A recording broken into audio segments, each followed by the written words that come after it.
très chouette. J'ai bien aimé la deuxième installation, celle avec la vidéo et les gouttes d'eau, et j'attends que mes enfants sortent avec les 5 minutes. Voilà, parce qu'ils sont restés dedans.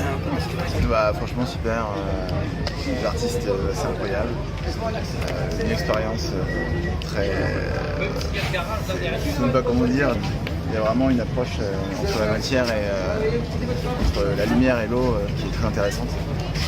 Et franchement, on ne peut qu'encourager ce genre de domaine, de lieu, surtout dans Rennais.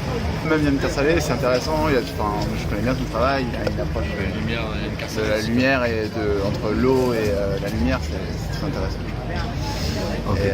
Et non, franchement, je suis assez subjugué par ces événements et c'est très bien. Il faut que ça continue et que la créativité reste et qu'elle continue et ça sera super. Voilà. C'est une bonne impression.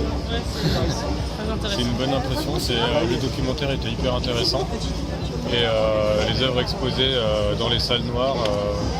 Moi, je suis assez sensible à ça. Je ne saurais pas vous dire. J'ai pas le temps de réfléchir à mes mots pour pouvoir vous expliquer ce que je ressens dessus, mais j'aime bien. Normalement, j'aime bien, ça se dit pas en art, mais bon, j'aime bien. Très, très chouette, les installations, c'était assez fortes émotionnellement. Le jeu sur la lumière, tout. Donc, moi, j'ai beaucoup aimé le grand couloir où on marche. C'est assez chouette. D'ailleurs, en effet, le couloir où on marche avec les filets, de rentrer là-dedans après juste après avoir vu la trancheuse à thon. Ouais, c'est ça surtout. Et on y voit un parallèle, je sais pas trop comment en déduire encore, mais il y a un truc, c'est saisissant. Je me sens aller quelque part où je devrais peut-être pas aller.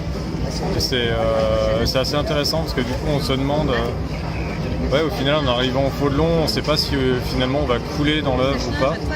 C'est saisissant. Ouais, c'est joli celui de Yann Kersalé. Ouais. L'autre, ouais, c'est étonnant. C'est étonnant. Mais les gens ne peuvent pas rentrer dans la salle de Yann Kersalé. Ils s'arrêtent devant, alors qu'il faut continuer. Ah bah, très bien, super lumière, et puis tout autour de la lumière. Ce que j'aime bien, moi, c'est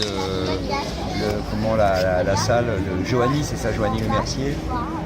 Il y a une matérialisation de la lumière, matérialisation avec la flotte, là, je trouve ça excellent, c'est bien. C'est vraiment une suite de graphismes qui se développe et puis c'est vraiment, on y reste et puis on s'installe là-dedans, c'est vraiment bien. Voilà. Eh bien, j'aime beaucoup en fait. Disons que j'avais déjà assisté à l'exposition à Landerneau, donc à la Fondation Leclerc il y a quelques années. J'avais trouvé super les différentes ambiances. Et là j'ai retrouvé donc, des mises en scène, des mises en lumière que j'aimais, plus des nouvelles. Et j'ai trouvé l'ambiance hyper à la fois chaleureuse et puis qui retrace bien l'univers marin en même temps. Bah, ma foi, j'ai trouvé ça très atypique. Ouais, j'ai bien aimé les jeux de lumière en fait. Et l'impression que ça donne, l'ambiance. Voilà, donc je suis pas tout seul, donc je suis accompagné, mais ma foi très bien. D'accord. Ouais, agréablement surpris. Ce que j'ai aimé, c'est là où il y a les fils qui pendent et où on passe à travers. Là, c'est vraiment, c'est des paysans, c'est marrant. C'était rigolo. J'aime beaucoup les vieilles images, bien sûr, de marins et tout ça. C'est super. Voilà. J'ai trouvé cette encore une fois, cette exposition très impressionnante, surtout avec les couleurs.